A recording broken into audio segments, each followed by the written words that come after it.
Bonjour à tous, bienvenue au numéro 30 de la saison 3 de l'Hebdo des Irish Package, le dernier hebdo avec des nouveautés avant un petit moment puisque Alain et moi partons successivement en vacances. Mais pas d'inquiétude, on a prévu quelques vidéos le temps qu'on revienne, mais on démarre tout de suite avec les sorties de la semaine. Et on démarre tout de suite avec un jeu pour les plus jeunes à partir de 3 ans, c'est Marie Magique. Le principe de Marie Magique, il est extrêmement simple. Marie a étalé ses vêtements un peu partout et elle cherche les vêtements magiques. Et comment on sait qu'un vêtement magique? C'est que quand Marie passe dessus, il se colle à Marie. Tout simplement un petit système d'aimant. Marie est aimantée et donc quand elle passe sur certains vêtements, elle va les coller à elle. Évidemment, il y a un jeu de mémoire puisqu'il faut se rappeler sur quel vêtement elle n'a pas collé pour essayer d'aller chercher les vêtements qui collent. C'est tout simple, c'est à partir de 3 ans, c'est Marie Magique. Et on continue avec Quiz de poche. Quiz de poche, c'est le jeu idéal quand vous êtes fait des longs trajets en voiture, par exemple pendant les vacances. Il arrive un petit peu tard puisqu'on est déjà en août, mais il n'empêche pour les Haussiens, c'est parfait. Le principe, c'est un jeu avec beaucoup de questions. C'est un jeu dans lequel vous allez pouvoir cocher quand vous avancez dans les différentes épreuves. Ça va vous permettre de débloquer divers défis. Un jeu parfait pour jouer en voiture puisqu'il est tout petit, il se transporte facilement. Il y a dans la poche tout ce qu'il faut pour jouer, y compris le petit crayon pour noter les résultats. C'est Quiz de poche. Et on continue avec Safari Splash. Safari Splash, c'est un jeu qui se joue en exactement 90 secondes, c'est-à-dire 1 minute 30, pendant laquelle vous allez chercher des animaux, sachant que chaque joueur a des animaux qui lui plaisent et d'autres un peu moins. Sur chaque carte, sur le dos de la carte, il y a 3 animaux. Sur la face de la carte, il n'y a que 2 des 3 animaux. Donc à vous d'aller choisir les cartes qui correspondent bien à ce que vous souhaitez. Vous allez placer vos cartes dans votre rivière, de façon à respecter évidemment que la rivière continue à couler. Et de temps en temps, il y a un joueur qui tourne une carte au tourbillon. Et dans ce cas-là, la carte que vous avez dans les mains, vous la placez à votre voisin. Évidemment, ça va venir perturber votre partie, ça va venir perturber votre décompte. Ça se joue à partir de 6 ans, mais il y a différentes règles pour compliquer un peu le jeu pour jouer avec des enfants plus grands, avec des systèmes de décompte différents. C'est Safari Splash, ça se joue en 90 secondes. Et on continue avec Initio. Initio, c'est un jeu très simple dans lequel vous allez tourner des cartes avec des illustrations dessus. Et à vous de mettre les cartes 2 par 2, sachant que pour rejoindre 2 cartes, il faut que vous les décriviez avec 2 mots différents qui commencent par la même lettre. Par exemple, si sur une des cartes vous avez un ballon en forme d'éléphant, vous pouvez dire ballon parce qu'à côté il y a une carte avec un boxeur et donc vous allez pouvoir récupérer le ballon et le boxeur. Ou vous pouvez dire éléphant parce qu'à côté il y a une étable et vous allez pouvoir dire éléphant et étable. C'est tout simple, tout le monde joue en même temps, c'est un jeu évidemment de rapidité, c'est Initio. Et on continue avec le jeu My Hero Academia Bataille One for All, un jeu évidemment basé sur la licence de dessin animé My Hero Academia, dans lequel vous avez un tableau de 9 cartes. Vous allez retourner les cartes du tableau au fur et à mesure, sachant que vous allez devoir évidemment tourner des personnages d'une même famille pour essayer de doubler vos points, sachant également qu'il va falloir vous méfier des brainless. Un jeu évidemment dans la licence My Hero Academia Bataille One for All. Et on continue avec Romy Rami, un jeu qui nous vient du Québec. Romy Rami, c'est une variation du Rami, évidemment comme son nom l'indique, avec un système d'objectifs. Le principe, c'est que vous allez devoir prendre des cartes et faire avec les cartes des combinaisons comme au Rami, sauf que vous avez des objectifs qui sont partagés entre tous les joueurs, et quand vous réussissez à faire les combinaisons qui correspondent aux objectifs, vous récupérez la carte. Évidemment, il y a un système de points puisque plus les objectifs sont difficiles et plus ils rapportent des points. Il y a également des petits bonus puisque les objectifs ont également des couleurs qui vont vous permettre de marquer des bonus si les couleurs sont combinées. Bref, une variation du Rami extrêmement maligne, extrêmement simple, c'est Romy Rami. Et on continue avec un premier jeu, le premier jeu de Darrell Cannon qui s'appelle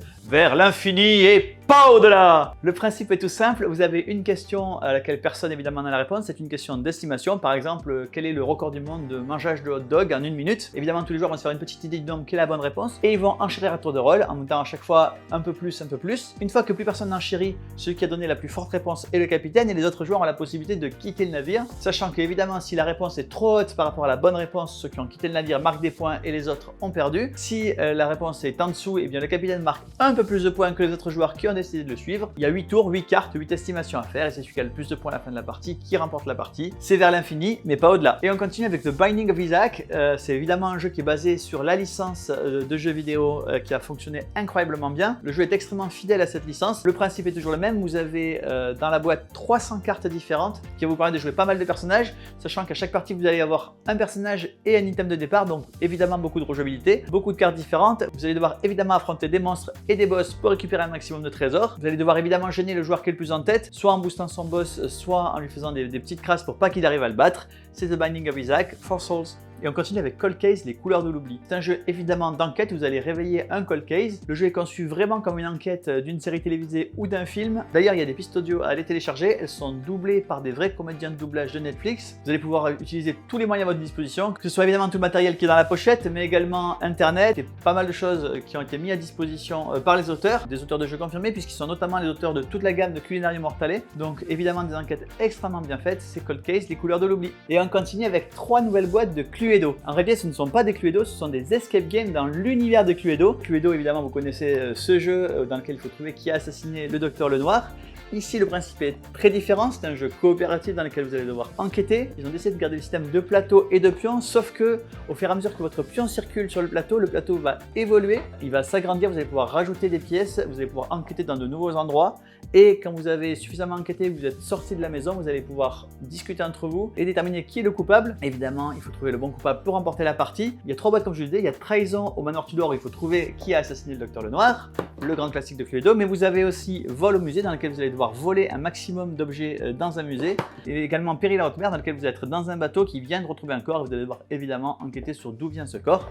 3 boîtes, évidemment, on va faire un PK Game Pack avec les 3 boîtes de Cluedo Escape Game. Et on continue avec Legacy of You. Legacy of You, c'est un jeu de Shem Phillips qui est connu pour les auteurs de tous les jeux de la série La Mer du Nord et Les Royaumes de l'Ouest, également le Tigre du Sud d'ailleurs. Ici, il arrive avec un jeu solo et qui se joue exclusivement en solo, qui se joue en campagne, c'est-à-dire que vous allez devoir enchaîner les parties jusqu'à avoir gagné cette partie ou perdu cette partie, sachant qu'à chaque défaite, le jeu devient un peu plus facile pour vous et à chaque victoire, le jeu devient un peu plus difficile. Donc à vous d'enchaîner les parties de façon à arriver à cette victoire. Le principe du jeu, c'est que vous allez devoir protéger l'Empire des inondations du fleuve. À chaque partie, vous allez faire un bout du fleuve. Il y a évidemment, au fur et à mesure que les parties s'enchaînent, de nouveaux éléments qui vont arriver. Il y a des parties narratives également dans lesquelles vous allez découvrir l'histoire derrière la légende de You. Vous connaissiez le Scrabble, et bien voici le Scrabble surprise. Le principe est très simple, vous faites une partie de Scrabble normale, sauf que sur certaines cases, il y a des pièges et des surprises évidemment, c'est-à-dire qu'il peut y avoir des bonnes ou des mauvaises nouvelles. À vous d'éviter les embuscades et de profiter des points maximum. C'est le Scrabble surprise. Et on continue avec la version Deluxe de La Granja.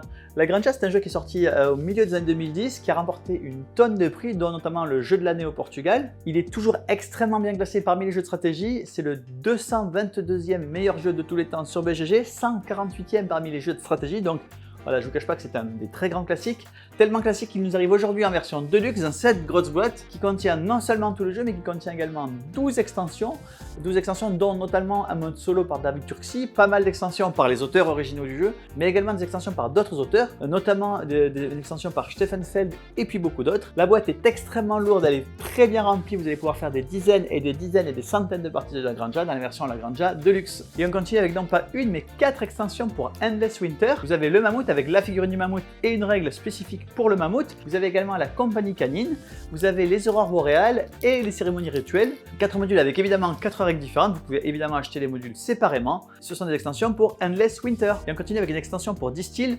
Ce jeu, vous deviez fabriquer de l'alcool. L'extension s'appelle Afrique et Moyen-Orient puisqu'elle ajoute de nouveaux alcools, évidemment liés à l'Afrique et au Moyen-Orient, mais aussi de nouveaux ingrédients plus puissants, des nouvelles améliorations de votre distillerie, bref, pas mal de choses. Et évidemment, on va faire un PK Game Pack avec Distill et l'extension à tarif promotionnel.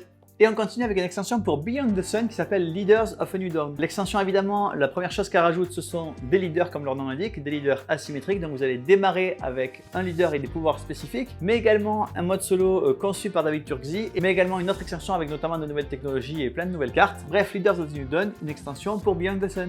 Et on continue avec un carnet d'extensions pour Metro X dans lequel vous allez évidemment circuler dans tout le Japon, puisque le nom de l'extension c'est Metro X Japon. Et on continue avec une nouvelle extension pour Zombicide. Cette fois-ci, elle va vous amener à Rio de Janeiro, donc au Brésil, au milieu du carnaval. C'est une campagne en 10 scénarios qui va vous plonger dans pas mal de choix. Est-ce que vous allez réussir à trouver le vaccin contre la peste ou est-ce que vous allez tout faire pour vous sauver vous d'abord? Évidemment, beaucoup de nouvelles figurines, 10 nouveaux scénarios, c'est Rio de Janeiro.